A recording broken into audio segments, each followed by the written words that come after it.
I just did a little video on about the parable of the weeds and the tares. Well, there are more weeds in my life than just those growing in my garden. One of the weeds is that life just gets in the way of my doing what I want to do. When I made some appointments that are just right around this day, today, I was not painting, I was not writing, but early morning seemed good. But now I'm painting and I'm writing again. Early morning, I need to be painting and writing, but lo and behold, yesterday I had a hair appointment. I went to the salon or the beauty shop, and that went fairly early in the morning, and that wiped out my day. By the time I got finished with that ordeal, I didn't feel like painting or drawing, so I didn't get any painting done that day. I did do a little bit of writing. On Monday, the young man who helps me in my garden showed up, and I didn't get any painting done that day. I worked in my garden until I was just bone tired.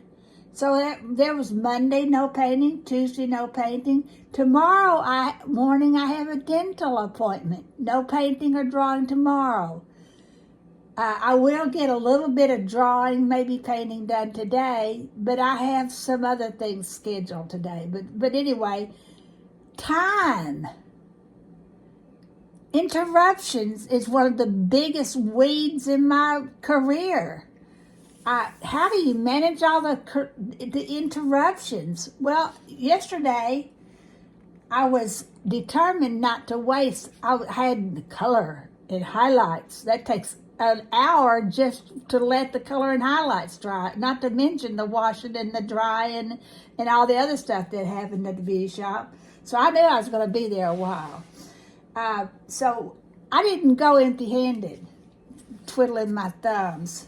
I took my copy of Charlotte's Web, which is our looking at lit title for September, and I began to read.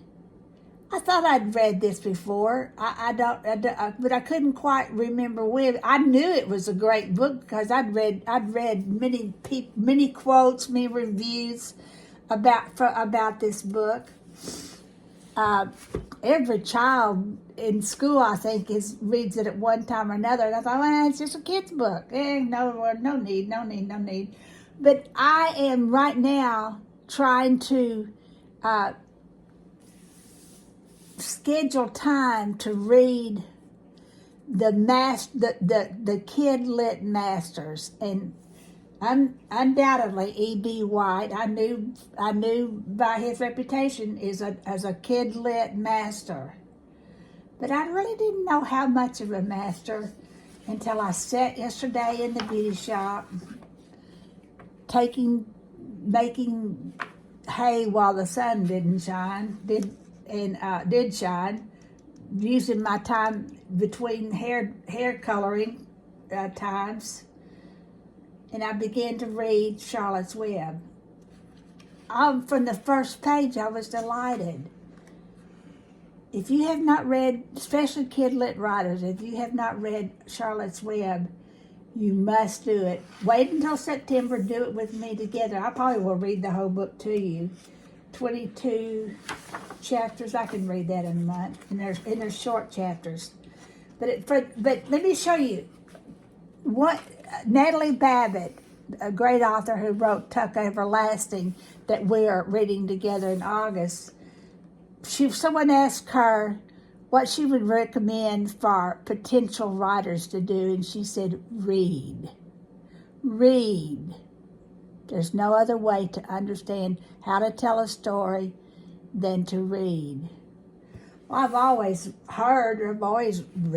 studied, that the first line, the opening line, is the most important line of the whole book. Well, let me show you what this thing. And also, show don't tell. Before breakfast. Where's Papa going with that axe? Said Fern to her mother as they were setting the table for breakfast. Out to the hog house, replied Mrs. Arable. Some pigs were born last night. Well, I don't see why he needs an axe, continued Fern, who was only 8. Well, said her mother, one of the pigs is a runt.